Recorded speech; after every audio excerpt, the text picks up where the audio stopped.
Hello my dear student. तो आज अपन 10.1 की एक्सरसाइज में यानी दूसरा क्वेश्चन अपन देखेंगे। तो ये क्या दे रखा है, देखो, एक चतुर्भुज के विकर्ण एक दूसरे को समद्विभाजित करते हैं। तो सिद्ध करना है कि यह चतुर्भुज कौन सा है, यानी समांतर चतुर्भुज है, ये अपन को सिद्ध करना है। तो अपन देखेंगे, पहले तो एक चतुर्भुज बना लेते हैं, क्योंकि ये क्या हो गया, एक चतुर्भुज हो गया। क्या हो गया? चतुर्भुज हो गया। ठीक है, अब इसकी विकर्ण विकर्ण भी खींच दिया हमने और ये चतुर्भुज ले लिया ए बी सी डी। ठीक है, और ये दोनों विकर्ण आपस में मान लो कि वो पर क्या हो रही है, इंटरसेक्ट हो रही है, यानी प्रतिच्छेद हो रही है और आपस में समद्विभाजन करती है। देखो, समान दो भागों में विभाजित है, ये इसके बराबर है। ठीक है, हमें सिद्ध करना है कि ए बी सी डी एक चतुर्भुज के समांतर चतुर्भुज है। समांतर चतुर्भुज का भी अपन ने पता है कि आमने सामने की भुजाएं अगर बराबर और क्या हो, पैरेलल हो, तो वो चतुर्भुज क्या होता है, समांतर चतुर्भुज होता है। तो अपन ज्यादा टाइम न लेके सीधा सीधा क्वेश्चन पे अपन आते हैं। तो यहाँ पे आपको क्या दे रखा है वो अपन लिखेंगे। दिया है, क्या दिया है, यानी चतुर्भुज ए बी सी डी में, ठीक है, देखिए कौन सी है, बी डी और विकर्ण बीडी व इस जो आपस में क्या हो रही है, समान दो भागों में विभाजित हो रही है, यानी बी ओ बराबर डी ओ और दूसरी है ए ओ बराबर सी ओ। ठीक है, ये अपन को दे रखना है और सिद्ध क्या करना है, सिद्ध करना है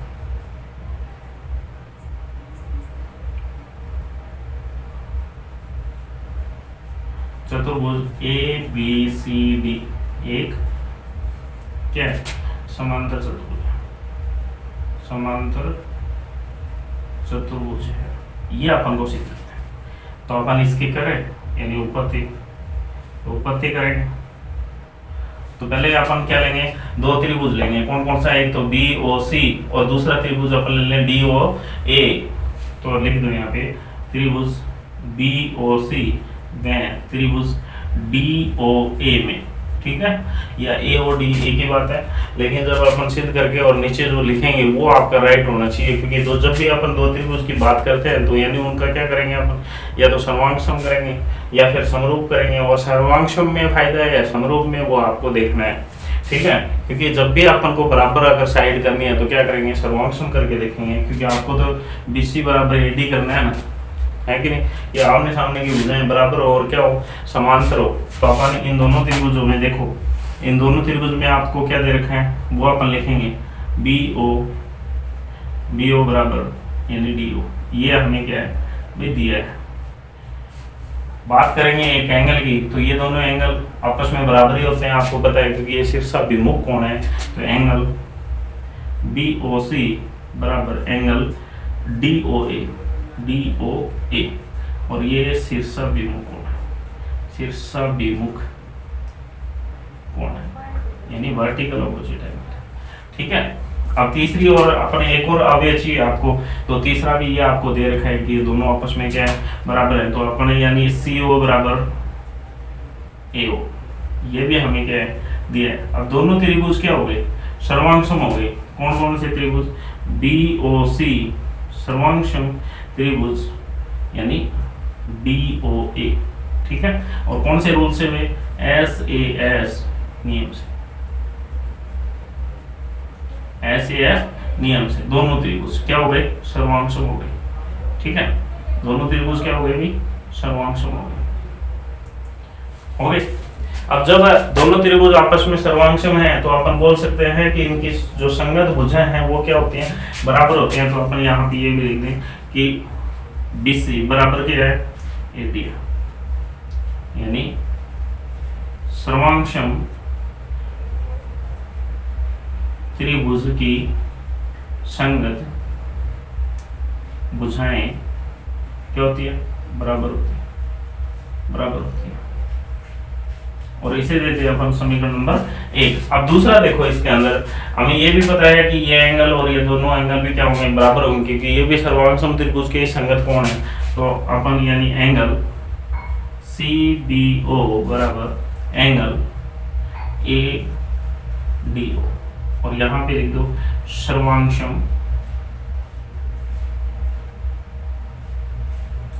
सर्वांशम त्रिभुज के संगत कोण क्या होते हैं? बराबर होते हैं। ठीक है, अब इसी को ही अपन क्या लिख सकते हैं? CBO है तो CBD भी लिख सकते हैं। तो एंगल यानी CBD बराबर एंगल ADO को क्या लिख सकते हैं? क्योंकि O को ही आगे बढ़ाते हैं तो AD और B। ठीक है, और ये दोनों भी क्या है? आपस में बराबर है, क्योंकि यही तो एंगल की बात हो रही है यहाँ पे। और जब ये अपन को पता है कि जब दो लाइनों को यहाँ पे लिख दो कि साइड यानी भुजा BC और या फिर लाइन लिख दो यहाँ पे रेखा। ठीक है, तो यहाँ पे क्योंकि ये दोनों एक ही बात है तो यहाँ पे अपन अब यहाँ पे आ जाओ, ये दोनों एक ही बात है क्योंकि दोनों एंगल एक ही नाम है। इनको सिर्फ आगे तक का अपन यहाँ तक का नाम ही दिया हुआ है कि एंगल तो उतना का ही रहेगा। ठीक है, अब यहाँ पे देखो, जब रेखा यानी BC और AD यहाँ दो रेखाएं, इनका नाम भी लिख दो, यानी BC व AD को तिर्यक रेखा यानी BD काटती है तो उनके द्वारा बनाए गए एकांतर कोण बराबर हो तो वे दोनों रेखाएं समांतर होगी। वे दोनों रेखाएं क्या होंगी? समांतर होंगी। ठीक है, तो अपन यहाँ पे लिख सकते हैं कि BC समांतर AD, तो यहाँ पे लिख दो BC समांतर AD। ठीक है, और ये समीकरण नंबर अपना हो गया 2। अब इसी तरह अपन ये त्रिभुज लेंगे एक साइड और एक साइड ये त्रिभुज लेंगे, तो इसी तरह त्रिभुज BOA क्या हो जाएंगे? सर्वांशम हो जाएंगे BOA। किससे? यानी DOC से, त्रिभुज DOC से। और कौन सा रूल से होगा? ये भी SAS नियम से हो जाएगा, नियम से। दोनों त्रिभुज सर्वांशम होंगे तो ये दोनों साइड भी क्या होंगी? बराबर होंगी, यानी AB बराबर DC या CD। ठीक है, और इसे समीकरण नंबर देते 3, क्योंकि यहाँ पे अपन लिख दे सर्वांशम त्रिभुज की संगत भुजाएं बराबर होती हैं, या फिर लिख दें CPCT का क्या मतलब होता है? Corresponding part of congruent triangle, यानी सभी सर्वांशम त्रिभुज की सभी संगत पार्ट क्या होते हैं? बराबर होते हैं। ठीक है, अब दूसरी साइड ये दोनों एंगल भी क्या होंगे? बराबर होंगे। तो अपन यानी ये दोनों एंगल कौन कौन से एंगल हैं? ये मान लो कि अब की बारी ये ले ले, ये वाला एंगल और ये वाला एंगल, ये दोनों भी बराबर होंगे। क्या नाम है इसका? एंगल ABD बराबर एंगल यानी कौन सा? दूसरा एंगल की बात करें तो CDB। हमें पता ही है क्यों बराबर होंगे, क्योंकि पहले तो अपन O तक लिखेंगे और उसको आगे बढ़ाएंगे तो वहां तक यानी कहां तक? यानी D और B तक आ जाएगा ये। तो दोनों आपस में क्या हो गए? दोनों एंगल क्या है? आपस में बराबर हैं। तो अपन सेम ये लाइन लिखेंगे कि जब यानी दो रेखाएं कौन सी हैं? AB, तो यहाँ पे लिख दो दो रेखाएं AB व CD या DC को एक तिर्यक रेखा क्या नाम है? तिर्यक रेखा को AC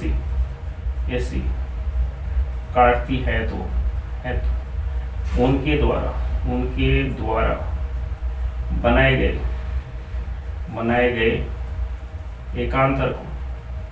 एकांतर कोण बराबर हो तो वे दोनों रेखाएं क्या होंगी? समांतर होंगी। यानी कौन सी दोनों रेखाएं? AB समांतर CD ठीक है, इसे समीकरण देते हैं अपन 4।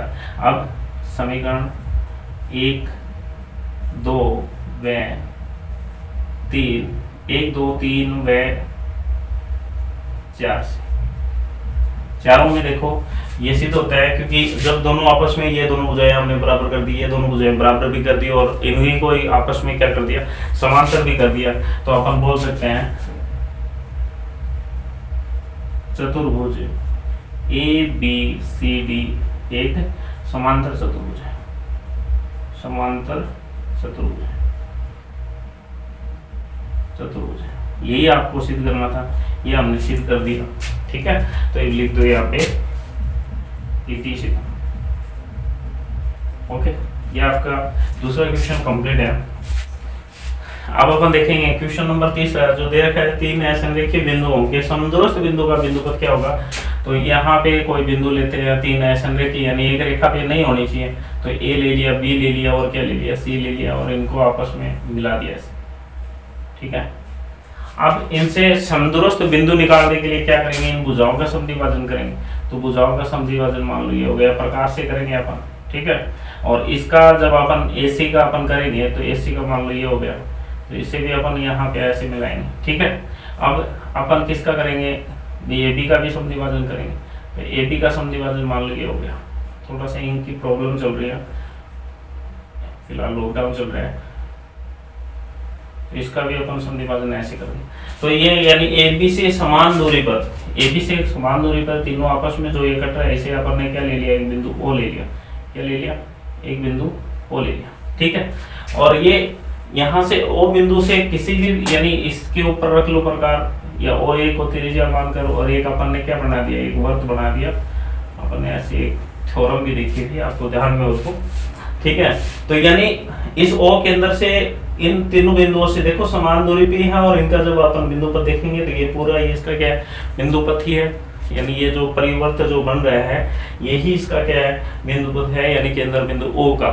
ठीक है, तो अपन यानी इसको क्या करना है, रचना से ही करना है। ये अपन ने लिया भाई 3 बिंदुएं, 3 बिंदुएं, 3 असंरेखी बिंदु, असंरेखी बिंदु है। कौन कौन सी, A B व C लिया, जो एक रेखा पर स्थित नहीं है, स्थित नहीं है। ठीक है, उसके बाद में क्या किया, A को B से, A को B से, व B को C से, व A को B से, B को C से, व C को A से मिलाया, C को A से मिलाया, A से मिलाया, तो त्रिभुज ABC प्राप्त हुआ। ठीक है, अब भुजा AB BC व AC का क्या किया, समद्विभाजन किया, समद्विभाजन किया। और जहां तीनों समद्विभाजक रेखाएं मिलती हैं, जहां तीनों समद्विभाजक रेखाएं काटती हैं या काटती हैं, उसे बिंदु O नाम दिया। ठीक है, अब बिंदु A B व C से, A B व C से समदूरस्थ बिंदु O प्राप्त हुआ। O या O है, ऐसे लिख दो, बिंदु O है। ठीक है, अब OA को त्रिज्या लेकर एक वृत्त बनाया, एक वृत्त बनाया जो बी व सी से होकर जाता है, होकर जाता है। तो इस प्रकार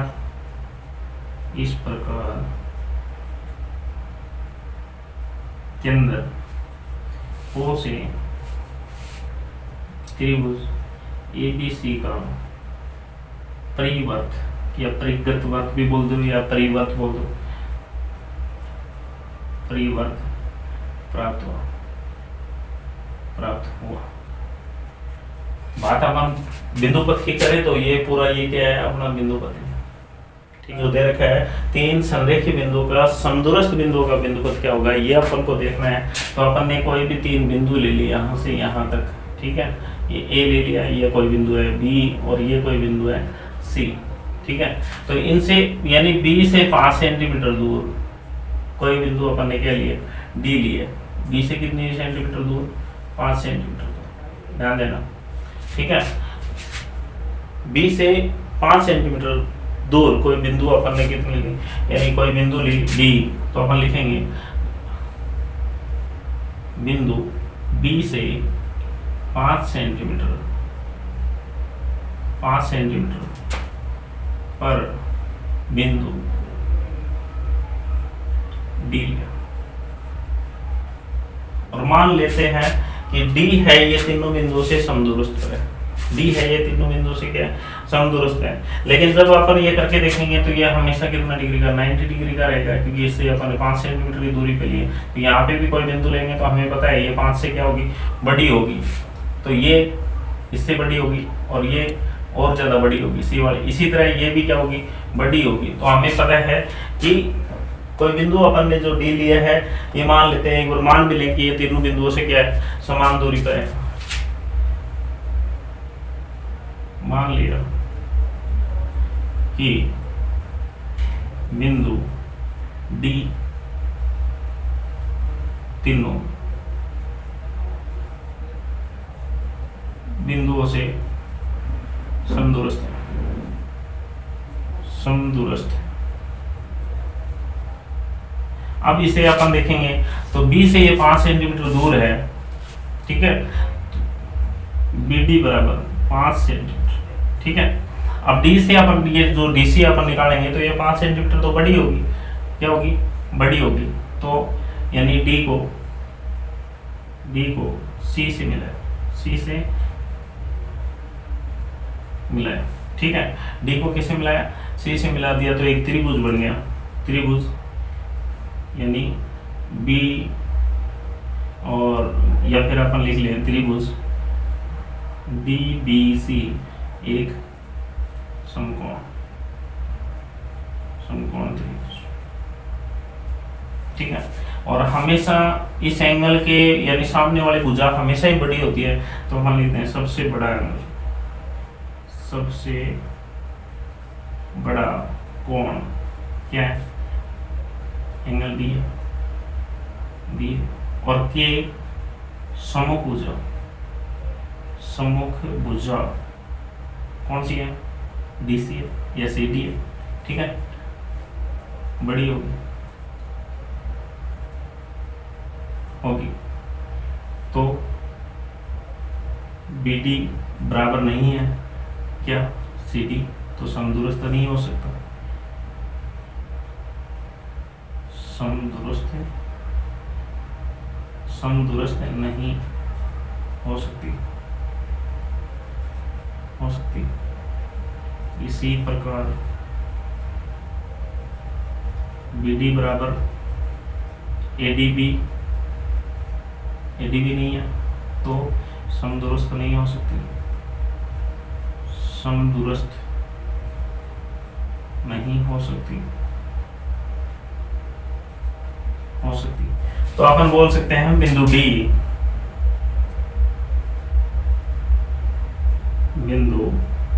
D A B व C से समदूरस्थ नहीं है, समदूरस्थ नहीं है। यानी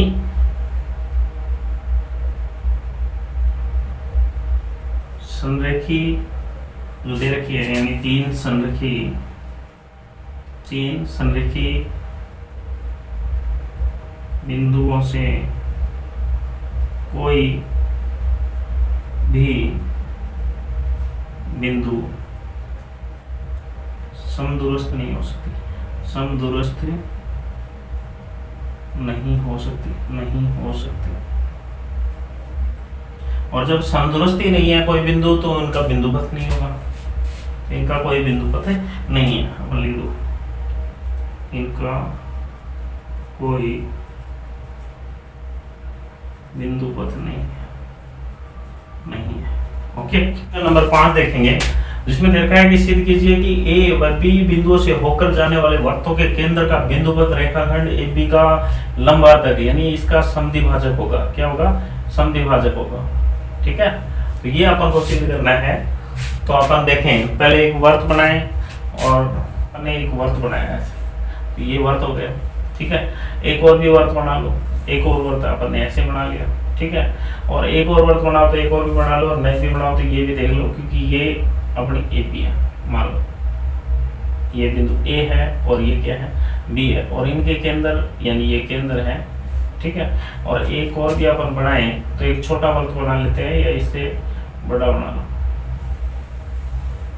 ठीक है, एक और वर्त बना लिया और इसका केंद्र मान लो ये। ठीक, तो ये कितने केंद्र हो गए? 3 केंद्र हो गए। इसे अपन ने O दे दिया, इसे O1 दे दिया, इसे O2 दे दिया। ठीक है, तीनों केंद्रों के अपन ने नाम भी ले लिया, जिसमें तीनों केंद्रों की ही जीवा क्या है? AB है। तीनों केंद्रों की जीवा क्या है? AB है। तो अपन को दिया क्या है वो अपन ले ले, यहाँ पे लिखेंगे दिया है क्या दिया रखा है कि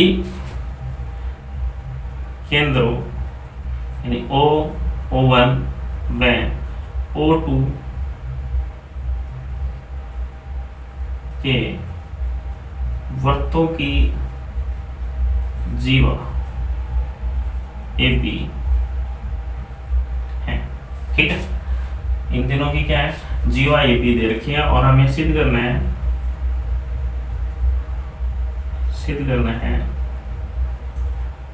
AB का समद्विभाजक वृत्तों के AB का समद्विभाजक वृत्तों के केंद्रों से होकर जाता है।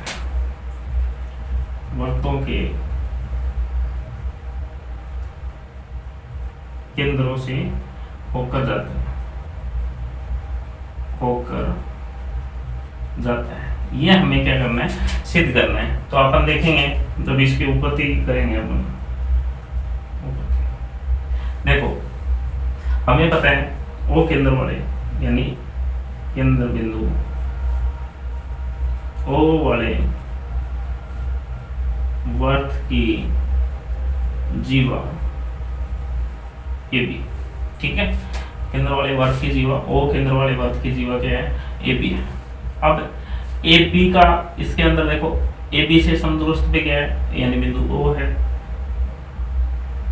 रेखा या बिंदु A व B से समदूरस्थ बिंदु O है ही, क्योंकि OA बराबर क्या है? OB है। ये क्या है? वर्त की त्रिज्या। हमें भी पता है ये हमेशा AB का क्या होगा? समद्विभाजन होगा। AB का क्या होगा भाई? जीवा का क्या करता है? समद्विभाजन करता है। 90 डिग्री के एंगल पर भी होगा और इसका समान 2 भागों में विभाजित भी करेगा। ठीक है, यानी समद्विभाजक वर्तों के AB का भाजक वर्तों के केंद्रों से होकर जाता है। या लंबार्धक, यहाँ पे अपन लंबार्धक भी लिख सकते हैं, लंबार्धक। ठीक है, तो जीवा का हमेशा क्या करते हैं? O जो होता है ये केंद्र बिंदु से जाने वाली रेखा यानी AB को जो टच करेगी ना, AB को जीवा को, तो ये हमेशा ही इसका क्या होता है? लंबार्धक होता है। क्या होता है? लंबार्धक होता है। तो अपन बोल सकते हैं यानी के अंदर ओ ए पी का लंबार्धक है।